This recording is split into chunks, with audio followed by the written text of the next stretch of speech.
في الفيديو ده هنقول سنن عن الرسول صلى الله عليه وسلم نشرهم الشيخ عويضة عثمان أمين الفتوى بدار الإفتاء، وقال أوصيكم ونفسي بهذه السنن. ودي هتكون سنن بسيطة جدا ممكن تكون انت بتعملها في اليوم بتاعك وانت مش عارف ان دي سنة عن الرسول صلى الله عليه وسلم. فلما تعملهم وكانت في نيتك ان دول سنة عن الرسول، كل ثانية وانت بتعملهم فيها مكتوب لك فيها حسنات. فيلا بينا نعرفهم مع بعض. بس اول حاجة احب افكرك ان الله وملائكته يصلون على النبي يا ايها الذين امنوا صلوا عليه وسلموا تسليما. اول حاجه معانا الصلاه بالنعال. يعني ايه الصلاه بالنعال؟ انك تصلي بالحذاء بتاعك، بس طبعا مش هينفع في المسجد الكلام ده. لو انت في جيم مثلا وفي ناس هتصلي او انت هتصلي فممكن تصلي بالحذاء بتاعك، ده سنه عن الرسول صلى الله عليه وسلم. تاني حاجه ان الرسول عليه افضل الصلاه والسلام كان بيسلم على اللي يعرفه واللي ما يعرفوش، فلازم انت كمان تسلم على اللي تعرفه واللي ما تعرفوش. تالت حاجة مسح أثر النوم باليد. يعني إيه؟ إن هو كان قبل ما ينام على السرير بيبتدي يمسح بإيده كده. وكمان الحاجة الرابعة إن هو كان بيتوضأ قبل النوم.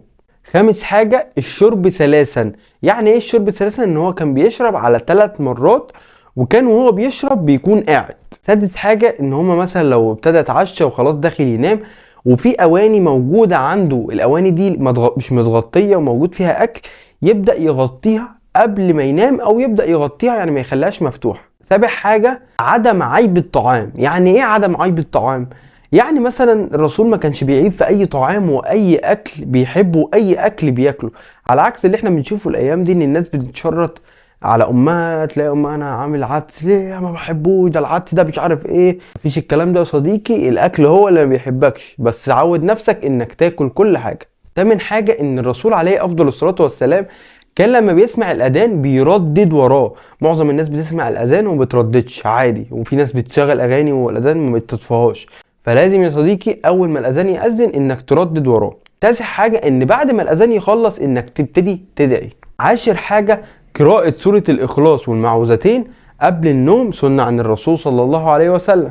رقم 11 انك تقرا ايه الكرسي دبر كل صلاه، يعني بعد كل صلاة تقول آية الكرسي. رقم 13 صلاة الضحى. رقم 14 السواك. السواك من أهم السنن عن الرسول صلى الله عليه وسلم، وكمان هيفيد سنانك بنسبة كبيرة جدا. صلاة تحية المسجد، لأن في ناس كتير بتخش المسجد بتصلي ركعتين تحية المسجد ولكن هو بيصليهم كده لأن ده لازم أصليه، ولكن لو كانت في نيتك إنك بتخش تصلي تحية المسجد عشان دي سنة عن الرسول صلى الله عليه وسلم هتبقى في حتة تانية. الدعاء عند سماع صوت الديك، والاستعاذة عند سماع صوت الحمار. كمان حاجة مهمة جدا ان الرسول عليه افضل الصلاة والسلام كان بيسلم على الصبيان، الاطفال الصغيرين اللي معظمنا دلوقتي لو دخل جيم او دخل اي حتة لقى اطفال صغيرين امشي يا ابني، امشي يا ابني، يا ابني امشي يا ابني، لو ما شتموش بابوه وامه ولو ما ضربوش. فالكلام ده بجانب ان هو بيجيب لك سيئات كتيرة جدا لكن ما ينفعش نعمله. لكن لو رحت سلمت على الطفل ده وخبطت على دماغه وقلت له اي كلمه كويسه او ما قلتلوش كفايه انك تسلم عليه بنيه انك ده سنه عن الرسول صلى الله عليه وسلم او الرسول كان بيعمل كده، يا صديقي حسناتك في حته تانية.